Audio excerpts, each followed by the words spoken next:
네, 시청자 여러분 안녕하십니까. 출발 마케돈 예민수입니다. 1월의 둘째 주가 시작을 합니다. 오늘부터 이제 미중 무역 협상 차관급 협상이 시작이 되지요. 실마리를 과연 풀어낼지 기대감들과 함께 또 좀 한 번에 해결되겠는가라는 우려감도 있습니다. 또 CES가 이번 주에 열리기 시작하고요. 무엇보다도 뉴욕 증시가 금요일 날 급등을 했습니다. 제롬 파월이 이제 항복을 선언한 걸 거예요. 기존과 좀 확연하게 다른 비둘기적인 스탠스를 나타내면서 미국 주가가 다우가 3.2%가 올랐고요. 나스닥은 4% 넘게 올랐습니다. 예, 그동안 시장에서 기대했던 어떤 통화 정책의 변화 이런 걸 이제 파월이 직접 얘기를 한 건데 다만 이제 우리 야간 선물의 반응을 보면 1.18% 올랐습니다. 미국처럼 한 3% 정도 안 되면 2% 정도라도 돌아서줘야 되는데 역시 이제 미국 증시는 조금 배를 달리하고 있다는 점에서 얼마나 이제 그 여파가 우리 시장에 미칠지가 오늘 해석하는 게 중요할 것 같습니다. 새로운 한 주간 지난주는 부진했었는데요. 좀 돌파구가 될 수 있을지 이번 주 전략들 이야기들 출발 마케돈 1부 지금부터 시작하겠습니다.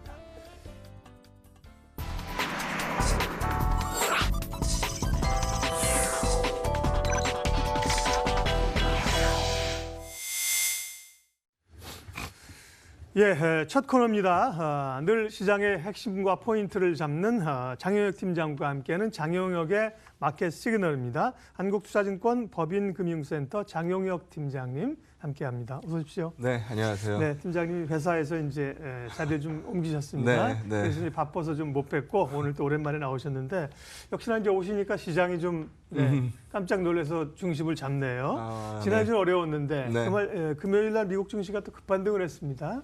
그럼들 어떻게 보세요? 네, 오늘 일단 한 줄 코멘트에서 따로 또 말씀을 좀 드릴 예정입니다만 제가 예전에 12월 FOMC 언저리쯤 했을 때 제가 이런 얘기를 했어요. 반전의 시작은 FOMC서부터 아마 나올 거다라고 말씀을 드렸는데요. 12월 FOMC 결과가 뭐 그렇게 매파적이지 않았음에도 불구하고 덜 비둘기파적이었다라는 평가와 함께 시장이 좀 고생을 많이 했습니다. 근데 지난 주말에 파월 코멘트 들어보셨겠습니다만 뭐 반성문을 몇 장 쓰고 있는 거거든요. 그래서 시작의 반전의 시작은 뭐 제롬 파월에서 시작된다라는 의견은 뭐 변함이 없고요. 뭐 말미 쪽에서 조금 더 자세히 말씀을 드리겠습니다만 시장이 굉장히 긍정적 영향을 미칠 것으로 보여집니다. 향후 방송에서는 제가 매일 데일리 방송을 할 수가 없는 상황이어서 매주 월요일 만나뵐 예정인데요. 첫 코너는 전주 시장에서 제일 화두가 됐었던 거. 두 번째 코너는 뭐 그러면 이번 주 시장에서 가장 화두가 될 거. 이렇게 나눠서 방송을 한번 월요일이니까. 드리려고 합니다. 지난주 시장을 얘기할 때 뭐 많은 분들이 공통된 생각으로 지난주 시장에 얘 때문에 안 좋았어요 라고 얘기하는 이슈를 하나 잡아보라고 한다면 뭐 잡을 수 있을까요? 애플 아닐까요? 네, 애플, 뭐 삼성전자, 하이닉스 뭐 이런 것들 얘기하실 겁니다. 오늘 첫 코너는 그 부분 좀 얘기를 한번 해보도록 하죠. 일단 여기서부터 한번 자료를 보면서 한번 얘기를 한번 해보면요.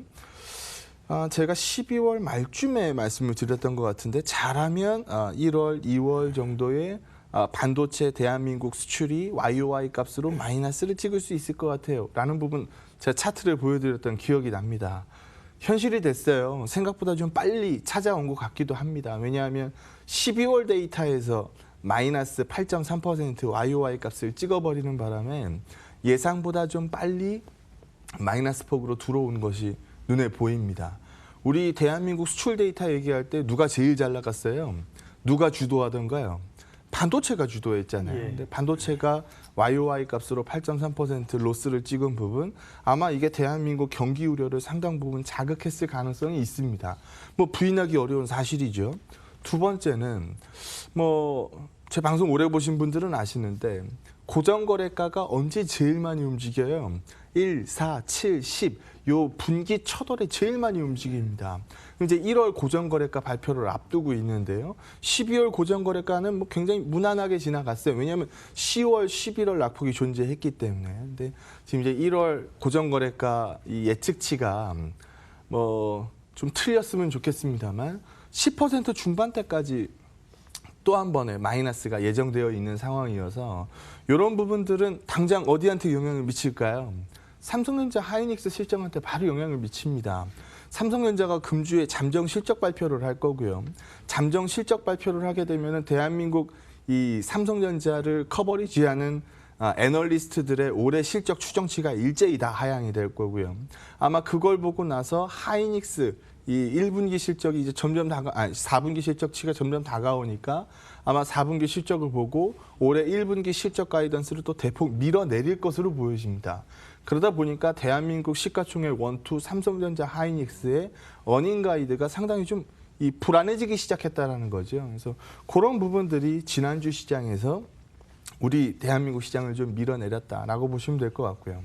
중국 데이터하고 무관하지 않은데요. 요즘 중국도 뭐 기사 통해서 뭐 많이 보셨겠습니다만 좋다 그래요, 안 좋다 그래요? 굉장히 좀 안 좋다 그러거든요. 예. 그래서 중국의 PMI 값이 뭐 기준점 밑으로 떨어진 점들, 뭐 이러다 보니까 대한민국의 뭐 중국으로 가는 수출 데이터가 뭐 찌그러지는 부분, 즉 찌그러지는 부분과 명백히 방향을 같이 하고 있는 건 대한민국 전자기기 부품 이 수출 데이터하고 딱 맞아 떨어지는 그림이 보이기 때문에 중국으로 수출 데이터 떨어지는 거 이거 어디가 제일 많이 떨어져요? IT가 떨어져요. 뭐 이렇게 설명이 가능하더라는 거죠. 그래서 대한민국 1번 IT 그중에 반도체 데이터가 부진해지고 있는 부분에 대해서 우려를 상당히 많이 반영했었던 게 전주 시장. 그리고 여기에 기름을 부었던 게 애플 이슈죠. 애플이 가이던스를 10% 하향시켜서 발표를 하면서 중국에서 고전하고 있어서 하향합니다라는 꼬리표를 딱 달아주다 보니까 그러면 미국과 중국의 무역 마찰이 본격화되는 지금 시점에서 뭐 지금 데이터들이 본격적으로 나올 텐데 여기에 대한 우려감들이 지난주에 특히 많이 반영되지 않았나 해서 원래 1월 첫 주에는 뭐 1월 달에는 1월 효과 기대하시는 시각들이 존재할 수밖에 없는데 그거보다는 뭐 1월의 출발이 좀 약하게 출발했었던 이유 IT 쪽으로 너무 많이 몰려서 숏이 진행됐었기 때문에 그렇습니다. 시장을 리드하는 이 덩어리가 큰 업종인데 이쪽이 부진하다 보니 시장이 좀 부진했네요. 라고 설명을 할 수 있을 것 같습니다. 예. 지난주 이제 우리 시장이 부진했던 이유들을 쭉 말씀을 해 주신 거고요. 이제 말씀하신 것처럼 지난주를 돌아보고 이제 이번 주 한 주의 시장을 본다고 하셨는데. 네.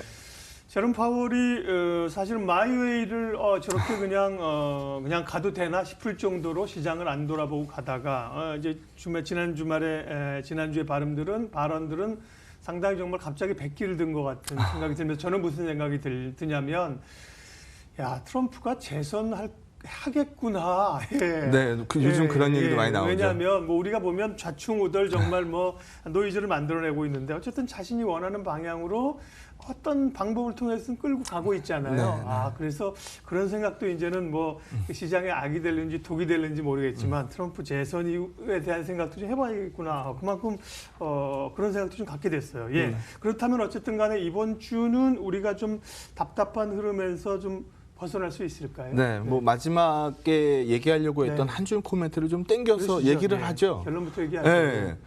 지난 이 금요일 날 미증시가 급등했었던 그 시장이요. 그 시장은 이걸 한번 쳐다보시면 됩니다. 전미경제학회 이 연내 총회가 있었는데요. 네.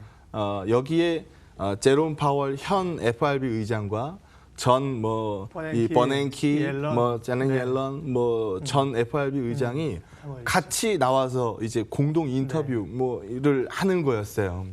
근데 이제 뭐 소위 시장에서 주름줄 잡던 분들 세 분이 모여서 나오니까 이거 얼마나 시장의 이목이 집중되는 빅 뉴스였겠습니까?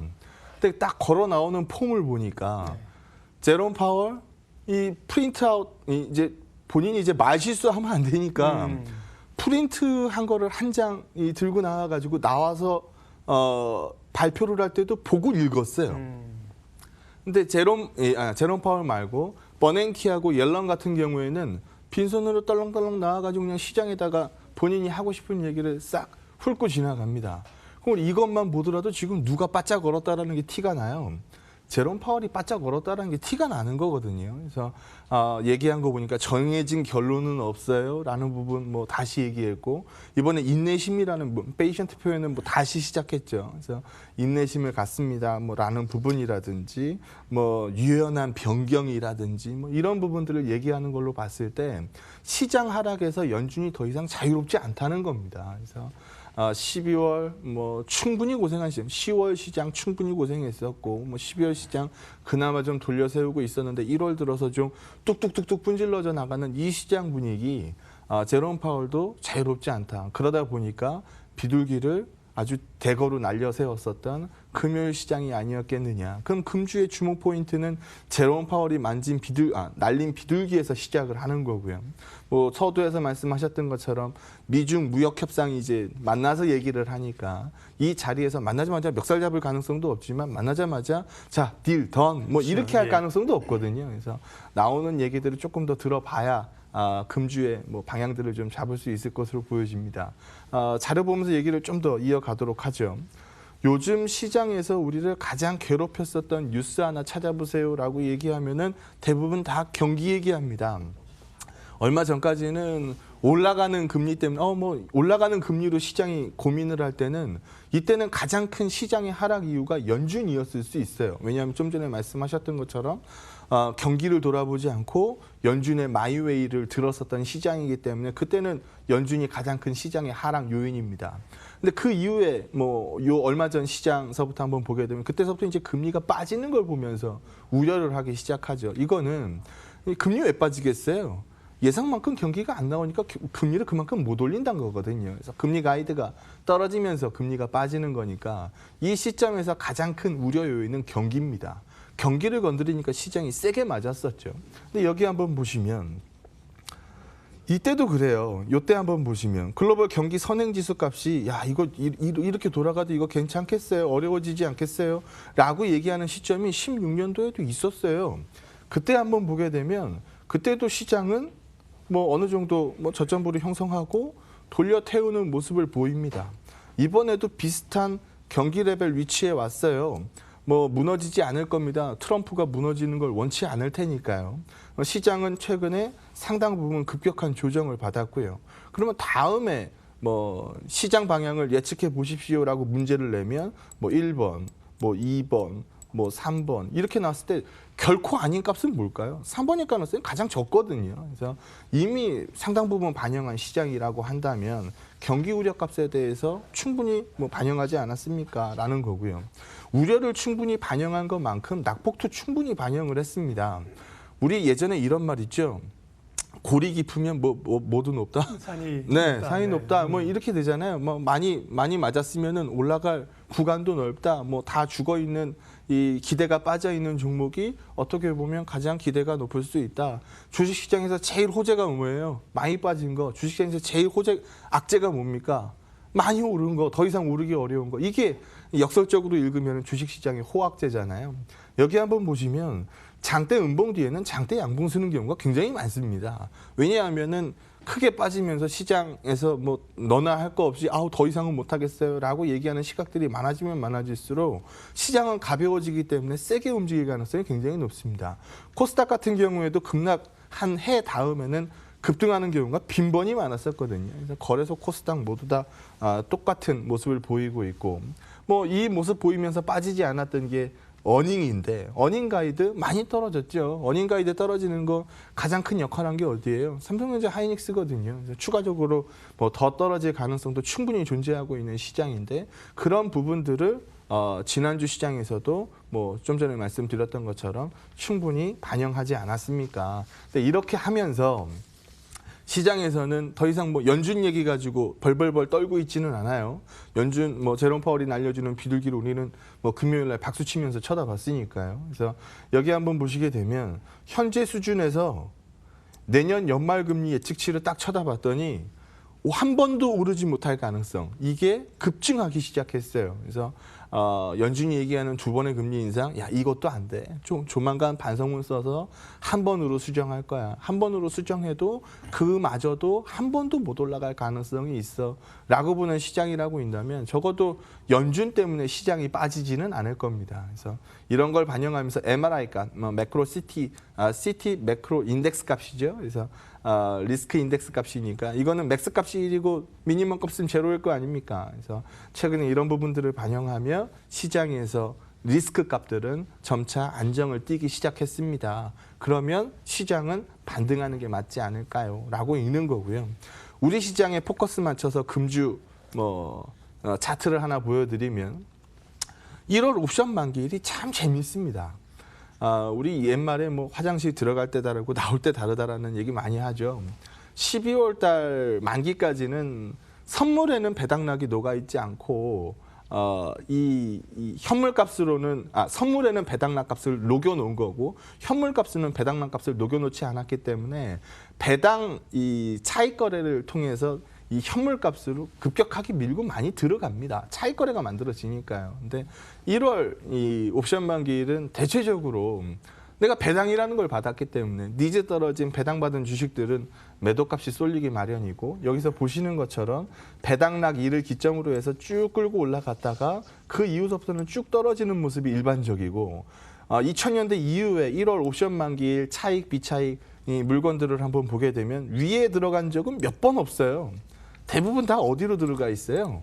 밑으로 들어가 있습니다. 매도가 많을 수밖에 없어요. 그래서 금주 1월 이 옵션 만기일 반영에서도 매도 우위가 일정 부분 나올 수밖에 없는 시장입니다. 하지만 전주 시장에서도 우리가 충분히 낙폭을 반영했고 12월 우리 배당락도 이겨낼 정도로 강한 시장이었어요.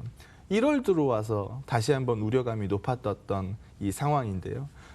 지난주 금요일에 제롬 파월의 코멘트, 금주의 미중 무역 협상 기대감 이런 부분들은 1월 만기일에 나올 물건은 이미 정해져 있다라고 봅니다만 그 물건들보다 훨씬 더 시장의 플러스 값을 긍정적으로 끌고 가지 않겠습니까? 금주에는 양봉 뜨는 시장 쪽으로 기대감을 끌고 가는 게 맞지 않겠습니까? 라는 의견을 말씀드리도록 하겠습니다. 예. 이제 전주 시장 리뷰해 주셨고요. 이번 주 이제 포인트들을 짚어주신 겁니다. 그래서 이제 오늘은 그렇지만 앞으로는 이제 뒷코너 쪽에 이제 2번 질문 쪽에 좀 주목해봐야 될 섹터라든지 금주에 주목할 만한 업종 종목 그런 것도 좀 이제 넣겠습니다. 네. 시간이 조금 여유가 있어서요. 네. 어쨌든 위로 급하게 우리가 좀 미국처럼 미국 이상 들어올리는 것도 사실은 기대는 조금 과하지만 말씀하신 것처럼 여기서 그러면 1900, 1800 더 밀리겠느냐? 그건 아니라고 보셔야 절대 아니라고 아니죠. 봅니다. 예. 그러면 일단은 좀 다지면서 올라가는 형국이라고 하면 뭐가 좀 앞으로 오실 때 자세히 얘기하겠지만 사실은 지금 경기주는 계속 어려운 거고 그러면 이제 가치주나 이런 쪽도 내수 쪽들도 조금 연말에 배당 이런 수요를 하다가 좀 주춤한 것 같고. 요 표 보면은 말씀을 좀 드릴 수 있을 것 같아요. 여기 한번 보시면은요.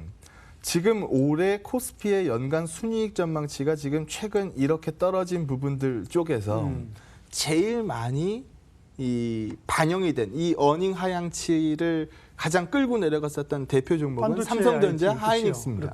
그러면 제일 지금 안 먹히는 애가 삼성전자, 하이닉스일 가능성이 높습니다. 그러면은 과거에도 한번 보게 되면 과거에도 실적이 실망을 하고 실적이 발표가 되고 실적이 발표된 시점 이후의 움직임을 보게 되면 실적이 그 다음에 실망한 다음의 실적이 완벽히 좋아지지 않았었거든요. 그럼에도 불구하고 발표되고 나면은 이 정도는 우리가 충분히 반영했어라고 얘기하는 그림들이 많이 나옵니다. 그래서 1월 고정거래가가 발표되는 1월 말 정도까지는 시장에서 반도체에 대한 우려감들이 좀 높을 수 있습니다.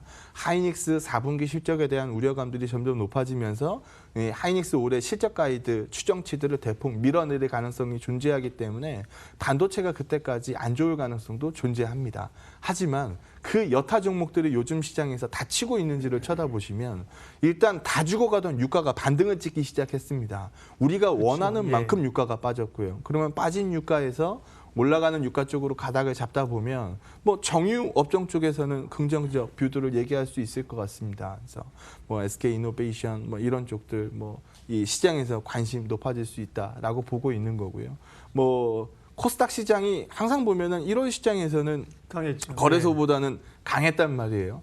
코스닥 색채가 어딘지를 쳐다보면 답이 딱 나오는 부분이거든요. 지금 모두 다 성장 가이드가 떨어지고 있는 시점에서 제일 반짝반짝 거릴 종목이 뭐가 있겠습니까?